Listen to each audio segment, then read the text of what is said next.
Hey everybody, welcome to our first Valentine's Day card. I'm going to start a new series trying to focus on that next holiday, which is coming up, for those of you who want to do some Valentine's Day cards. We're going to be using at first our Versamark ink and clear embossing powder.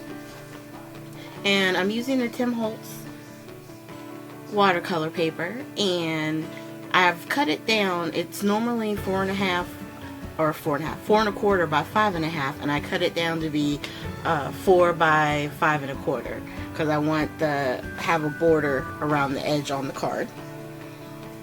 So what I'm doing here is I'm just collecting all the hearts that I want to use for this particular card.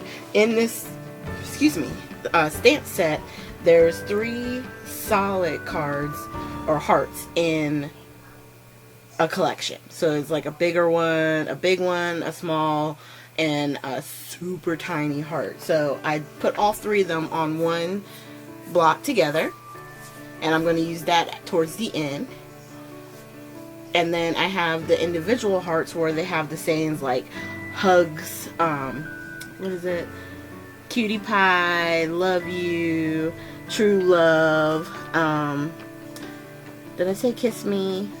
Yeah, kiss me, and I think that's it.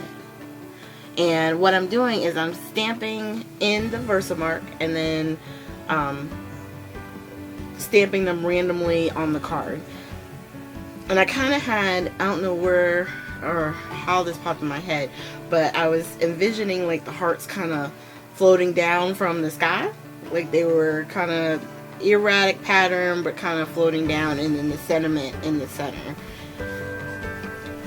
And when I was getting ready to start putting more hearts on, and I know for me it's easier if I can kind of see where it's at, and since it's, you know, a clear ink on top of white paper, the best thing to do is to go ahead and put some of the embossing powder on where you stamped. So my thing was either 2 to 3 stamps, put on the powder, and then continue. And then I do all of the embossing, you know, with the heat tool at one time. So that's what we're doing here. We're just going through each stamp. I want to say I do at least 2 to 3 times. Some of them I only did 2. You just, you know, you're stamping around till you're comfortable with how many you have, you know, coming down on the front of the page.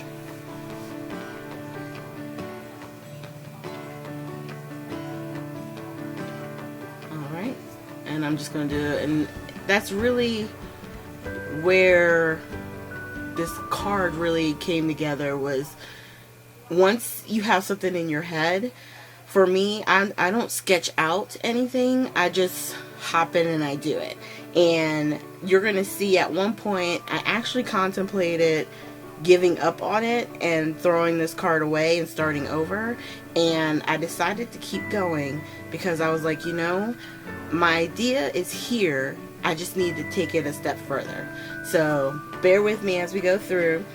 We should be coming up on the last, I want to say, is this the last 3 that we do? And then I'll just empty that out.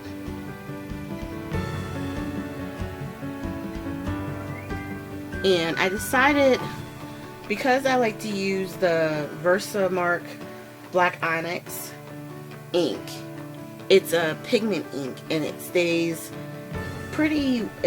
wet for a long time, and I've said this before in other videos that whenever you use it, if you want it to dry quick, to use the clear embossing powder. And I was like, well, I want the sentiment to be that black, shiny, and sharp, so I should do the Versamark, not the Versamark, the Versafine Black Onyx ink, and then use the clear embossing powder all over top of that. So I'm stamping it in an open spot. And then I'm going to go ahead and put the powder on top of that.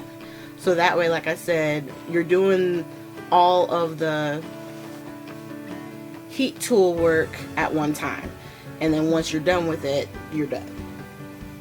Now, if it's easier for you and you're worried about, you know, the powder stick into places you don't want it to. For the most part, if you use your embossing powder, the tool that you use to take away all the static and any oils that are on the paper off, if you use that really well, then you'll have no problems. I had a little piece, it was like, I don't know if it was dust or something in the air that I took off the card. It wasn't even embossing powder, because all the embossing powder really came off because of the amount of powder I put on the watercolor paper. And especially if it's textured paper, you want to get it good with the powder, because all those nooks and crannies will keep mystery embossing powder there if you don't put enough powder on it. Alright, so the idea I had was taking one of these Prima soluble watercolor, well, it's oil pastels, and I'm going to call it a crayon. I know I'm probably not doing it right. I'm going to find a name for these things, I swear.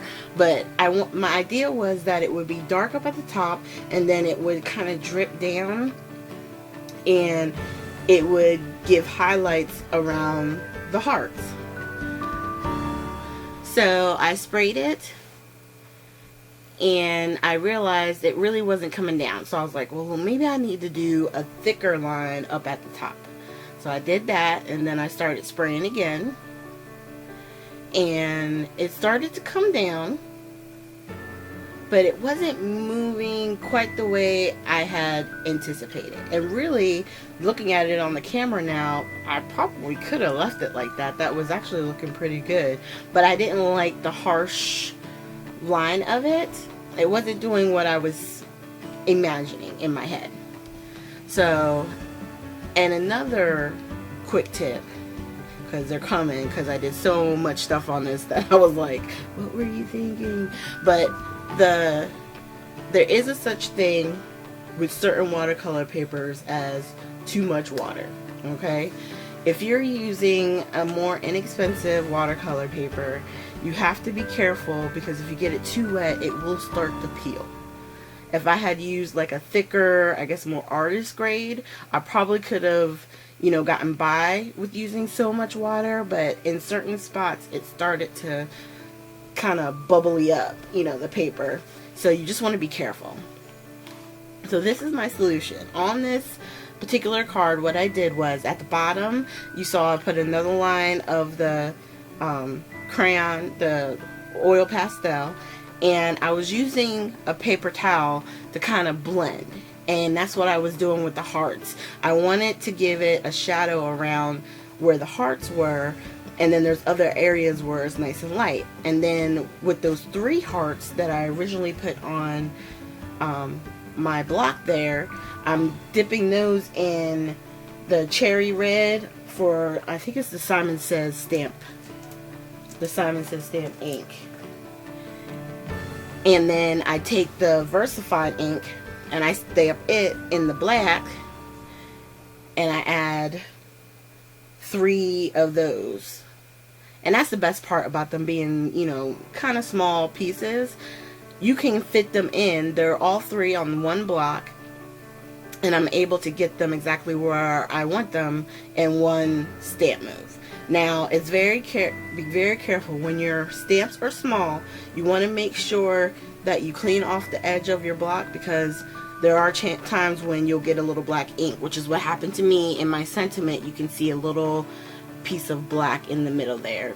It happened when I stamped my hearts, but I'm leaving it because I love it with the sequins. I love how everything turned out, and I hope you guys enjoyed it too. Make sure you hit the like and subscribe button, and I look forward to seeing you guys at our next video. You have a good one.